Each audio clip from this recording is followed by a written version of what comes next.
أشهد أن لا إله إلا الله وحده لا شريك له وأشهد أن محمدا عبده ورسوله صادق البرهان اللهم صل وسلم على رسولك الكريم محمد صلى الله عليه وسلم وعلى آله وأصحابه ومن تبعه بإحسان إلى يوم الدين ثم أما بعد. Puji dan syukur senantiasa dan tidak pernah bosan-bosannya kita panjatkan kehadiran Sang Maha Pencipta Allah Subhanahu wa Ta'ala, yang mana dengan limpahan karunia-Nya, rahmat-Nya, hidayah-Nya, serta anugerah-Nya kepada kita semua, kita kembali masih diberi kesempatan, kesehatan, dan usia panjang oleh Allah untuk sama-sama dan senantiasa mengabdikan diri kita di jalan-Nya dengan menjalankan segala perintah-Nya dan menjauhi semua larangan-Nya. Salawat dan salam juga tidak pernah lupa pula kita haturkan kepada junjungan alam Nabi besar Muhammad sallallahu alaihi wasallam, di mana beliau telah bersabda dalam sebuah hadis, taraktu fiikum amrayni la in tamassaktum bihima lam tadillu abada, kitaballahi wa sunnati. Telah aku tinggalkan kepada kalian dua pusaka yang jika dipedomani keduanya niscaya kalian tidak akan pernah tersesat selama-lamanya. Al-Quran, kitabnya Allah, dan hadis sunnahnya Rasulullah sallallahu alaihi wasallam. Bapak Ibu kaum muslimin dan muslimat, jamaah salat maghrib dan juga isya yang dimuliakan oleh Allah, mari pada kesempatan malam yang baik ini, sambil kembali kita niat iktikaf di rumah Allah, mari sama-sama kita kembali melanjutkan pengajian tafsir kita dengan kitab tafsir Al-Quranil Azim karya Imam Ibnu Katsir rahimahullahu ta'ala anhu. Dan insyaallah pada kesempatan malam ini kita kembali akan melanjutkan bacaan kita dengan tafsir dari surat Al-Baqarah ayat 190, dan insyaallah dengan ayat selanjutnya ayat 191. Bapak-bapak, ibu-ibu kaum muslimin dan muslimat, jamaah pengajian yang dimuliakan oleh Allah, sebagaimana yang telah kita bahas pada pertemuan sebelumnya, surat Al-Baqarah ayat 190 berisi perintah dari Allah Subhanahu wa Ta'ala kepada kaum muslimin, wabil khusus kepada para sahabat Rasul, untuk berjihad fi sabilillah. Dan tentu semua perintah Allah yang berkaitan dengan jihad termasuk madaniyatul ayat, ayat yang Allah Subhanahu wa Ta'ala turunkan pada saat Rasulullah sudah berada di kota Madinah Al-Munawwarah. Wa qatilu fi sabilillah. Walaupun ayat ini, ayat surat Al-Baqarah 190, bukanlah ayat pertama yang turun kepada Nabi yang mewajibkan kepada Rasulullah sallallahu alaihi wasallam berperang, sebagaimana juga sudah kita jelaskan pada pertemuan yang lalu. Ayat pertama yang turun kepada Rasulullah yang mengizinkan Rasulullah melawan dengan kekuatan senjata itu surat Al-Hajj ayat 39, di mana pada ayat tersebut Allah Subhanahu wa Ta'ala berfirman, uzina lilladzina yuqataluna bi annahum zulimu wa innallaha ala nasrihim laqadir. Telah diizinkan kepada mereka yang selama ini diperangi dan dianiaya secara zalim untuk kembali membalas mereka dengan perang yang sama. Wa innallaha ala nasrihim laqadir, dan sungguh Allah Maha mampu menolong dan menyelamatkan mereka dalam perang tersebut. Para ulama tafsir menyepakati bahwa ayat inilah sebagai ayat pertama yang turun kepada Rasulullah untuk melakukan jihad fisabilillah. Baru kemudian turun ayat-ayat yang lain sampai surat Al-Baqarah ayat 190 yang menjadi objek pembahasan kita pada kesempatan malam ini. Qatilu fi sabilillah wa qatilu fi sabilillah, berperanglah di jalan Allah. Alladzina yuqatalukum sebagai alladzina yuqatalunakum, sebagaimana mereka telah memerangi mereka atau telah memerangi kalian. Wala ta'tadu, dan janganlah melampaui batas, seperti yang sudah kita jelaskan juga pada pertemuan yang lalu. Rasulullah SAW melarang umat Islam dalam perang untuk berlebih-lebihan. Uhsu wala taqulu, berperanglah tapi jangan berlebihan dalam melumpuhkan lawan. Wala tumassilu, jangan kalian mutilasi jenazah lawan kalian yang sudah kalian bunuh. Wala taqtulu walida, jangan pernah membunuh anak-anak dan orang tua. Wala ashabas shawami, dan juga jangan membunuh kaum pendeta, para tokoh agama yang tugasnya hanya mengurus ibadah, tidak ikut campur dalam peperangan. Maka Allah di dalam ayat tadi meminta kita umat Islam walaupun berperang, tapi perang itu ada aturannya, ada batasannya. Maka Allah berfirman, wala ta'tadu, jangan melampaui batas. Innallaha la yuhibbul mu'tadin, karena sesungguhnya Allah tidak menyukai orang-orang yang melampaui batas. Bapak Ibu yang dimuliakan oleh Allah, selanjutnya Imam Ibnu Katsir menjelaskan kepada kita, wa lima kana al-jihad fihi izhabun nufus wa qatlur rijal, nabbahahu Allah Ta'ala ala anna ma hum mustamiluna alaihi minal kufri billahi wa syirki bihi wa saddi an sabilihi abdahu wa asyaddu wa a'tamu wa atamu minal qatli.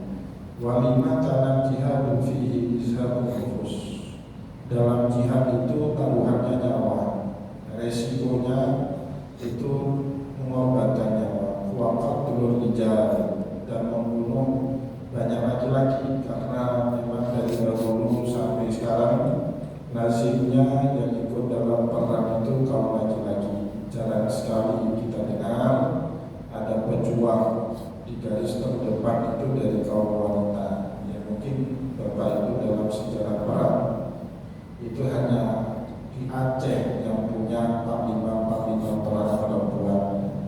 Saya tahu ada Laksamana Malahayati, ada Pojok dari, ada Junadi, ya, dan pejuang-pejuang wanita yang lainnya. Sedangkan di Arab sendiri kita tidak pernah mendengar ada seorang jenderal, seorang perempuan, atau di Persia bahkan, negara yang terkenal sebagai negara kuat dan punya sejarah panjang dalam peperangan antara suku bangsa dunia ini, juga tidak pernah kita dengar ada panglima perangnya dari kaum wanita. Tapi alhamdulillah kita bangsa Aceh ini termasuk bangsa pejuang. Maka tercatat banyak sekali dalam sejarah kita pejuang-pejuang yang berasal dari kaum wanita, baik yang berkedudukan sebagai pimpinan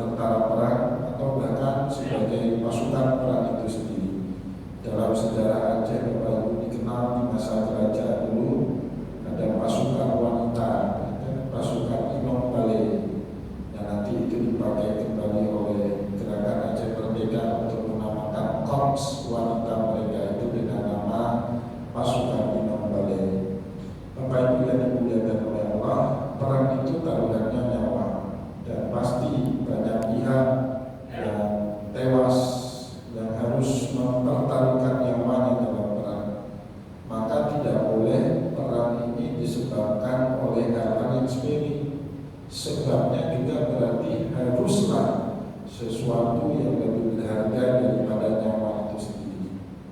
Kan yang paling berharga dalam diri manusia itu bukan uang, bukan tahta, bukan kekuatan fisik, tetapi yang paling berharga dalam tubuh manusia itu nyawa. Nyawa itu tidak bisa dibeli. Berapapun orang punya banyak harta, tapi kalau sudah nyawa itu berpisah dari badan, dia tidak akan pernah kembali selama-lamanya. Walaupun kita sogok, kita uangkan, kita buat ke dunia, nyawa itu tidak akan pernah kembali. Bapak Ibu yang dimuliakan oleh Allah, sebab itu kata Imam Ibnu Katsir, harus ada satu sebab yang lebih bernilai daripada nyawa itu sendiri, sehingga mereka ini jihadnya fisabilillah itu tidak sia-sia. Kalau sebab perang itu ekonomi, Bapak Ibu, ekonomi itu dalam kehidupan seorang manusia kedudukannya di bawah nyawa. Kalau sebab perang itu karena perempuan, perempuan itu banyak di dunia, tidak satu. Kalau hanya itu sebabnya, terlalu bernilai nyawa manusia sehingga harus dikorbankan untuk satu peperangan. Maka di dalam Islam dicarilah apa yang lebih berharga daripada nyawa manusia. Bagi orang yang beriman, Bapak Ibu, kita jihad fisabilillah itu menyangkut panggilan agama, bukan panggilan negara. Saya yakin kalau Bapak Ibu diajak perang dengan membela undang-undang konstitusi, kita pun mikir dua kali. Dengan negara yang seperti ini tidak menghargai konstitusi, tidak menghargai undang-undang, undang-undang dirubah, konstitusi diakal-akali, kita akan mikir dua kali untuk mempertaruhkan nyawa kita membela mereka yang sosok suci dengan ayat-ayat konstitusi dan undang-undang dasarnya. Tapi kalau panggilan itu agama, Bapak Ibu, dan kita tahu agama tidaklah seperti manusia yang membuat konstitusi, seperti manusia yang membuat undang-undang, tapi kitab suci agama itu dibuat sama Allah 1400 tahun yang lalu, ayatnya tidak pernah berubah. Tetap dia punya nilai sakral di tengah orang beriman. Begitu juga Rasulullah dijamin sama Allah, bukan manusia sembarangan. Dan di dalam Al-Quran maupun di dalam hadis Nabi, Allah Ta'ala anamahum mustabiruna alaihi minal kufri billah, yang dilakukan oleh musuh-musuh Allah Subhanahu wa Ta'ala seperti orang yang kafir kepada Allah dan syirik, wasabru an sabilih, dan mereka yang mencoba menentang ajaran-ajaran agama Allah, ablaf wa asyad.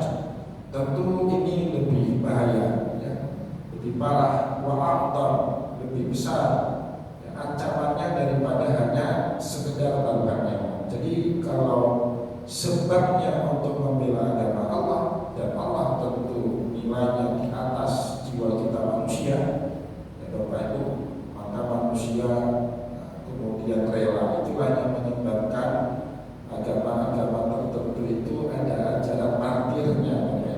Kita mengenal ajaran syahid fisabilillah.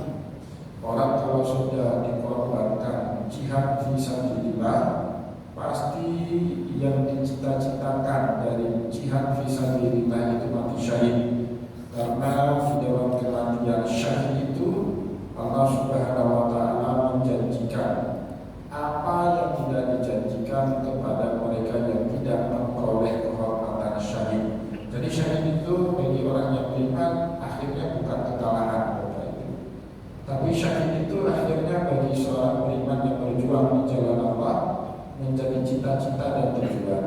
Kenapa? Karena pahala yang besar sekali yang Allah Subhanahu wa Ta'ala janjikan, bukan dalam satu ayat, berulang-ulang itu ayatnya Allah Subhanahu wa Ta'ala sampaikan di dalam Al-Quran. Misalnya, sebagai contoh, Allah mengatakan di dalam Al-Quran, wala tahsabanna alladziina qutilu fi sabilillahi amwata. Jangan pernah kau duga orang yang terbunuh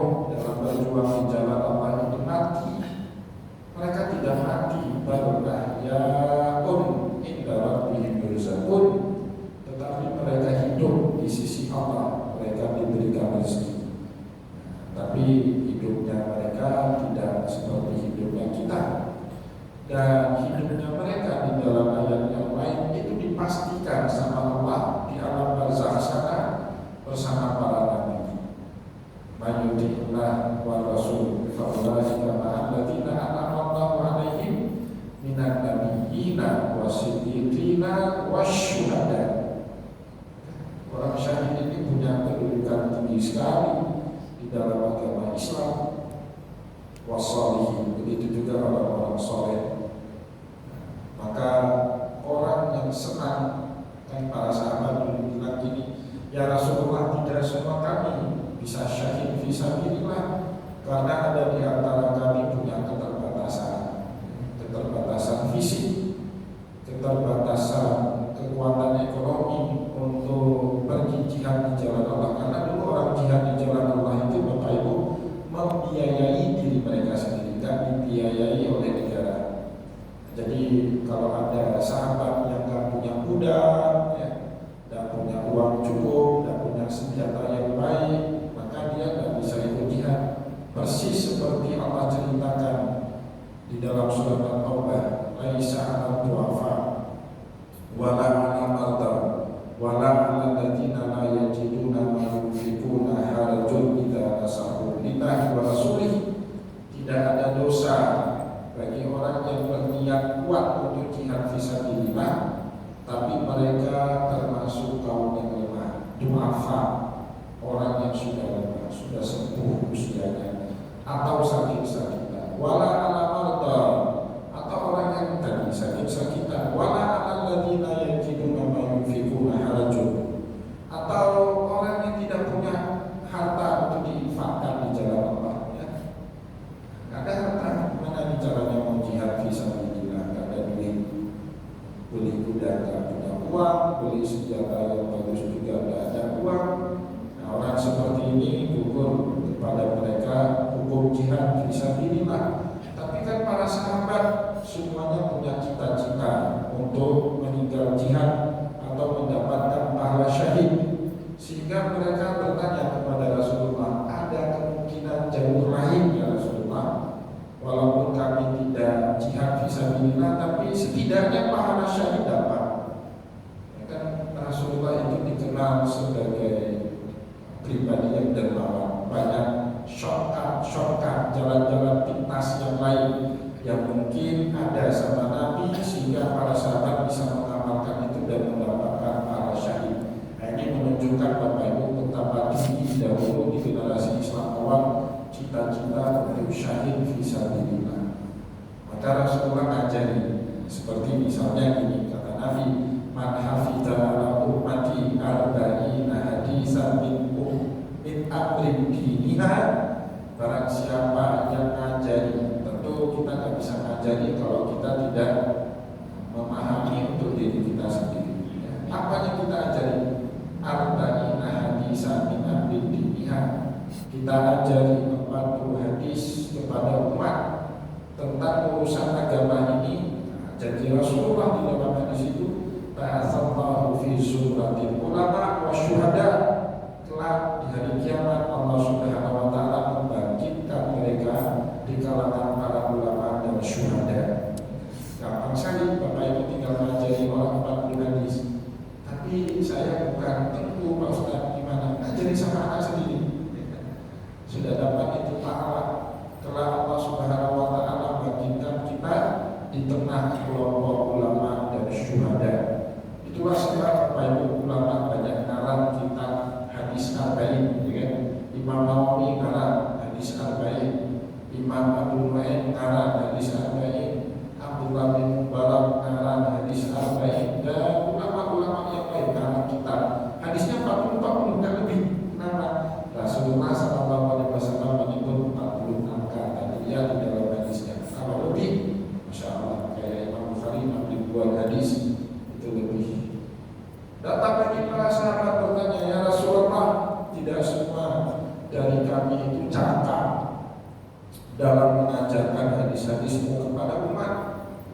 Nah, Rasulullah kemudian memberikan alternatif lain kepada kita umat untuk tetap mendapatkan pahala syahid walaupun tidak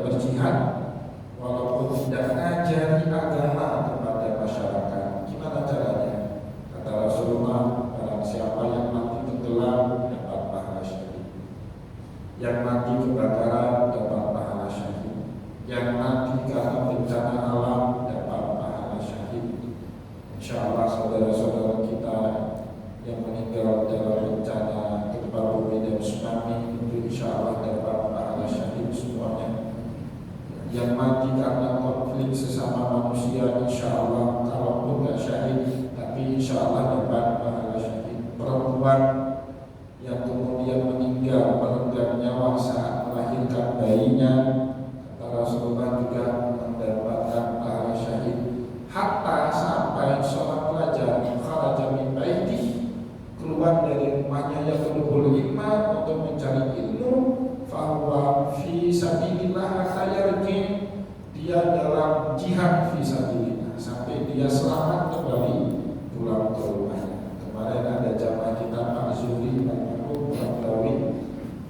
pergi subuh berjamaah, niat beliau itu ingin membersamai jamaah subuh, tapi kemudian kecelakaan sampai meninggal dunia. Insyaallah itu mendapatkan pahala syahid fisabilillah, kata Rasulullah, kata yarji, sampai dia selamat kembali ke rumah. Ya bapak-bapak, ibu-ibu ini pergi ke sini ke masjid untuk menuntut ilmu agama, moga-moga kita ini dapat pahala syahid. Kalau selamat ke rumah, alhamdulillah. Kalau nggak selamat pun, Allah memberikan kita pahala syahid. Ya. Jamaah haji Bapak Ibu berangkat ke tanah suci, bahkan itu jelas sekali syahidnya. Kalau mereka meninggal saat menggunakan ihram, dilarang di dalam agama dikuburkan atau dilarang untuk dikafani. Tapi baju kafannya adalah ihramnya, tidak boleh tutup kepalanya seperti dalam keadaan ihram. Dimandikan tapi tidak boleh pakai sabun, tidak ada kuku dan bulu-bulu yang ada di badannya yang boleh rontok seperti saat dia berihram. Kelak di hari kiamat Allah Subhanahu wa taala membangkitkan dia dalam keadaan berihram dan bertalbiyah.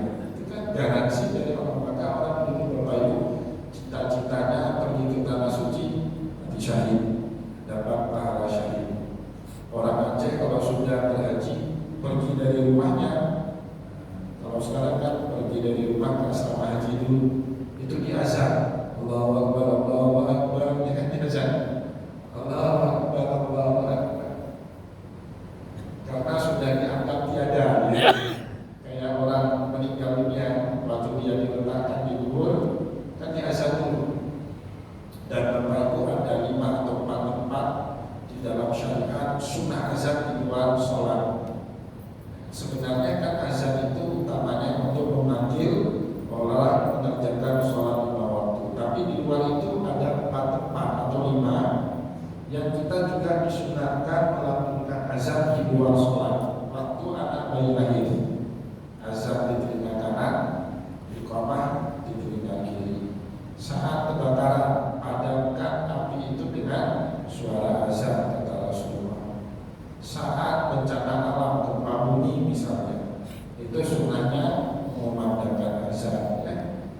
Begitu juga saat apa itu gempa bumi, ada orang tenggelam hilang Bapak Ibu di dalam air, itu cari orang itu dengan dikumandangkan azan ya. Ada beberapa tempat. Maka orang Aceh dulu menganggap orang yang pergi berangkat ke tanah suci itu dia tidak akan kembali ya. Walaupun di zaman sekarang wajib kembali, kalau nggak kembali petugas hajinya kena jewer ya. Kalau ada yang meninggal dunia itu jadi catatan dan baik ya. Jadi istitoah itu namanya sekarang ya. Istitoah itu menjadi syarat mutlak makin tahun. Nah, istitoah itu makin diperketat. Kalau dulu jantung, sakit jantung pasang ring masih bisa berangkat. Kemarin saya ikut acara sertifikasi petugas haji, ada wacana ke depan bahkan yang sudah pasang ring itu tidak boleh digunakan. Jadi bapak-bapak yang mau haji itu jaga kesehatannya, takutnya nanti tidak bisa berangkat gara-gara pasang ring itu ya. Kalau ginjal sudah pasti itu tidak bisa berangkat. Kalau sudah bypass tidak bisa berangkat, stroke tidak bisa berangkat ya, ke depan. Baik Bapak Ibu yang dimuliakan oleh Allah, kita kembali lanjutkan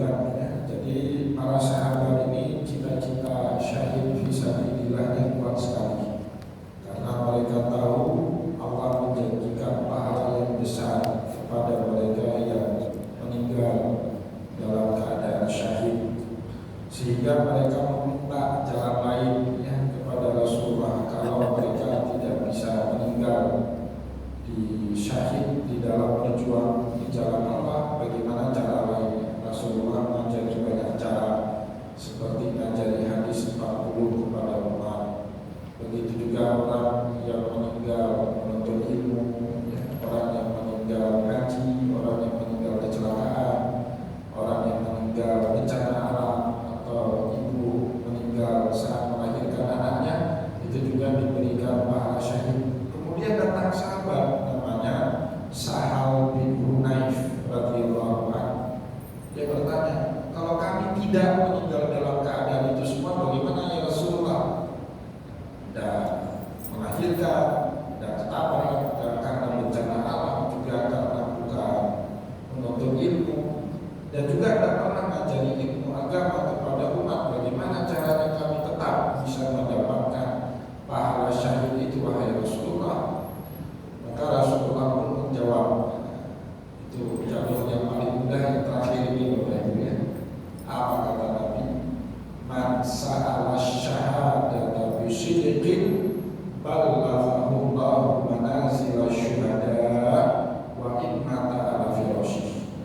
Barang siapa yang berniat dan meminta kepada Allah dengan sungguh-sungguh agar dia diberikan pahala syahid, maka ballaghahu Allahu manazila syuhada, Allah akan memberikan kepada dia derajat orang-orang yang mati syahid, wa in mata ala firasyihi, walaupun nanti meninggalnya di atas kasur. Ya, jadi akhirnya apa? Niat. Bapak Ibu niat nggak dapat pahala syahid? Moga-moga kita pakai jalur niat ini, Bapak. Saya kagum itu dengan ungkapan dari Imam Abdullah bin Mubarak. Imam Abdullah bin Mubarak sebagaimana dikutip sama Imam Ibnu Qayyim, itu yang kita baca kemarin di Masjid Oman, Bapak Ibu. Imam Ibnu Qayyim dalam kitab Zadul Ma'ad, beliau mengutip satu kutipan dari Abdullah bin Mubarak, menunjukkan penting sekali ini ya. Sampai-sampai beliau berkata apa? Rubba amalin saghirin tu'azzimuhu niyah.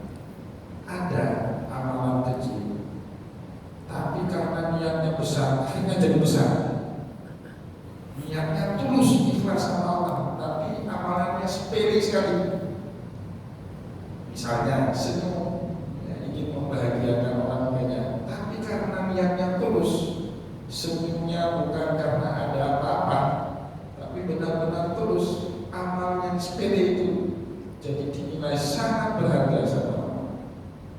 Tapi sebaliknya, kata Imam Abdullah bin Mubarak, wa rubba amalin kabirin tusarfiruhu niyah. Ada amalan besar sekali, tapi tidak ada apa-apanya karena niatnya yang salah, dikecilkan sama niat. Haji itu kan luar biasa, Bapak Ibu, haji itu pahalanya luar biasa.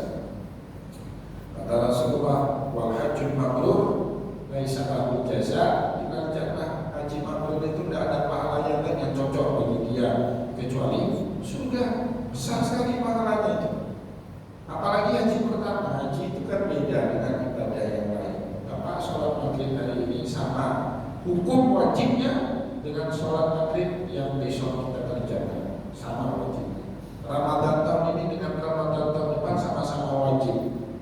Gitu juga zakat fitrah tahun kemarin dengan zakat fitrah tahun ini sama-sama wajib. Tapi haji pertama itu wajib, haji kedua sudah beda statusnya, sudah sunnah, tak lagi wajib. Tapi haji yang begitu hebat, Bapak Ibu, bisa kecil di hadapan Allah kalau niatnya salah. Kalau niatnya seperti tukang bubur naik haji 3 kali, ini dipanggil Pak Haji dia kan, itu nggak ada apa-apanya itu di hadapan Allah. Walaupun haji itu amalannya luar biasa, tapi dikecilkan oleh niat yang salah. Senyum amalan sepele, tapi dibesarkan oleh niat yang benar. Itu kata Imam Abdullah bin Mubarak. Maka cara yang paling gampang dapat pahala syahid itu apa? Niat, ya. Kata Rasulullah, untuk ada Sahal bin Hunayf ditanya kepada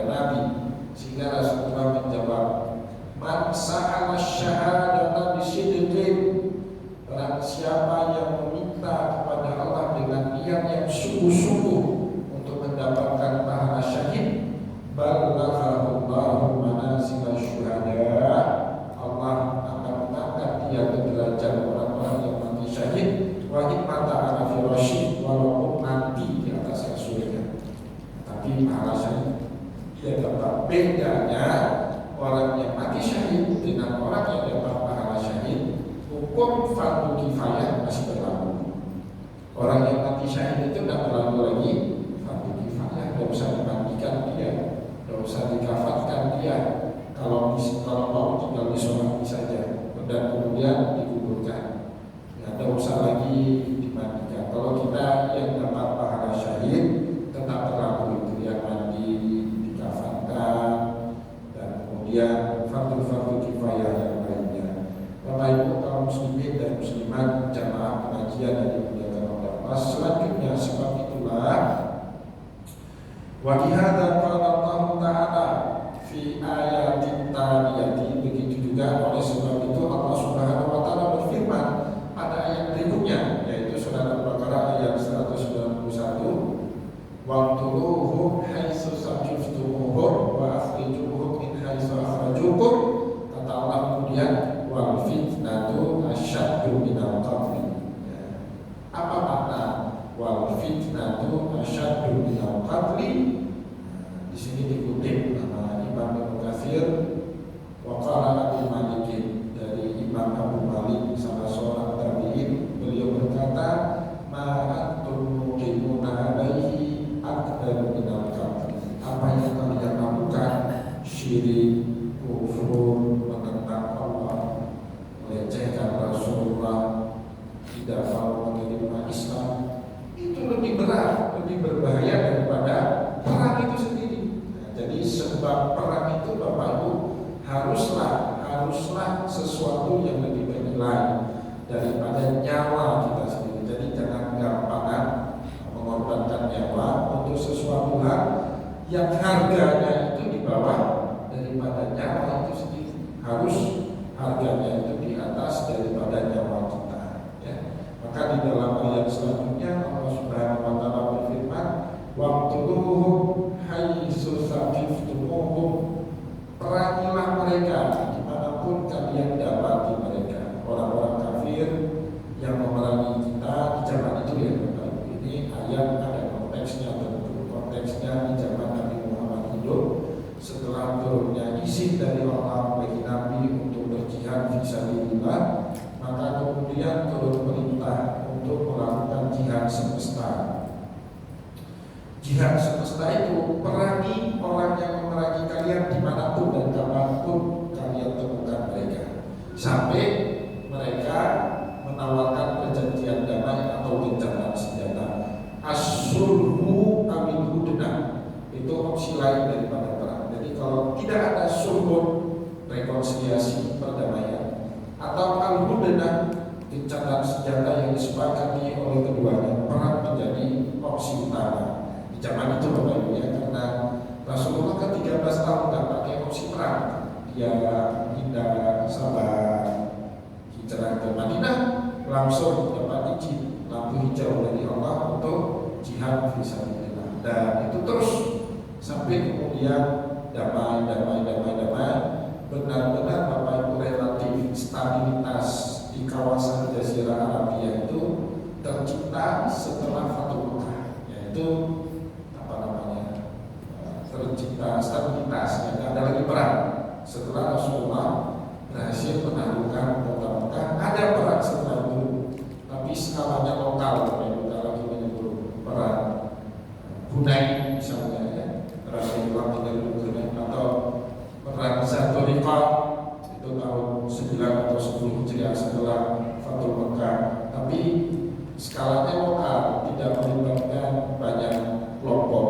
Sebelum itu orang-orang Quraisy ini kan ngajak sekutu-sekutunya, kabilah-kabilah di Arab untuk memusuhi Rasulullah yang ada di Madinah. Puncaknya itu perang Khandaq, di mana kota Madinah itu dikepung dari semua penjuru oleh pasukan sekutu. Maka perang Khandaq itu nama lainnya perang Ahzab, karena terlibat ribuan sekutu Quraisy dalam menyerbu kota Madinah, sehingga Rasulullah bertahan sangat dalam di kota Madinah. Untuk melindungi mereka, Rasulullah terpaksa membangun paling perlindungan supaya pasukan sekutu yang jumlahnya sangat banyak itu tidak gampang menerobos masuk ke dalam kota Madinah Al-Munawwarah. Bapak-bapak, ibu-ibu, kaum muslimin dan muslimat, jamaah sekalian yang dimuliakan oleh Allah, insyaallah pada pertemuan yang akan datang kita akan lanjutkan kembali ya pengajian kita dengan ayat berikutnya, waqtuluhum haitsu saqiftumuhum, perangilah mereka dimanapun kalian temukan mereka, wa akhrijuhum min haitsu akhrajukum, keluar atau usirlah mereka dari negeri kalian sebagaimana dulu kalian diusir dari negeri mereka. Wal fitnatu asyaddu minal qatl.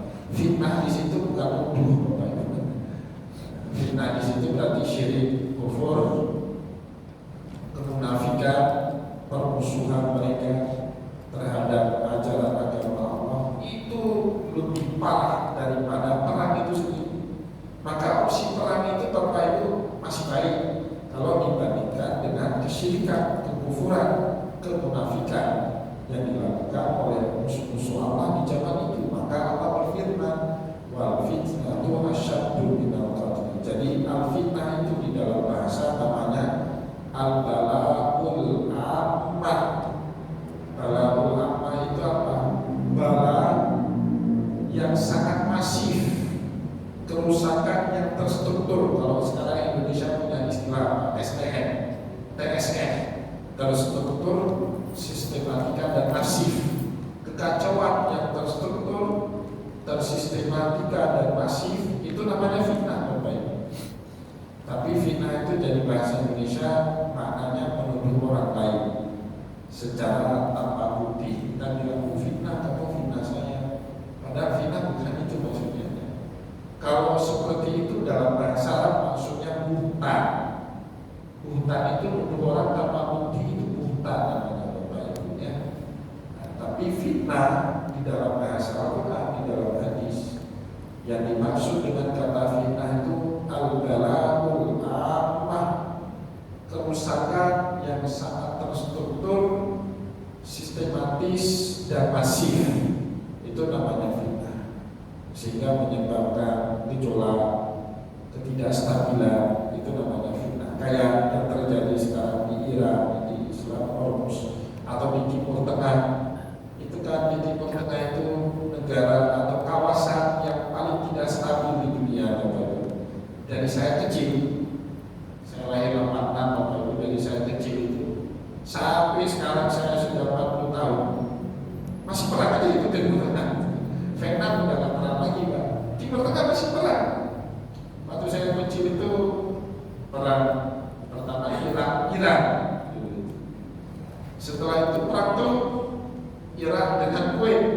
Ya, perang tuh Saddam Hussein itu tokohnya. Nah, kemudian perang terus kemudian terjadi Arabia Spring, musim semi Arab, revolusi di mana-mana, di Tunisia, di Mesir, di Libya, di Suriah, ISIS, perang sekarang perang. Jadi yang paling gak stabil di dunia ini ya Timur Tengah itu, kawasan yang sangat tidak stabil. Ya. Kenapa? Karena Allah banyak memberi keberkahan di bumi itu, ya. Minyaknya banyak, gasnya banyak, duitnya banyak di situ ya. Jadi di kawasan yang banyak sumber ekonominya pasti konflik itu sudah menjadi keseharian. Ya. Jadi kalau mau nggak konflik, nggak usah banyak punya apa. Orang miskin itu kan nggak ditarget.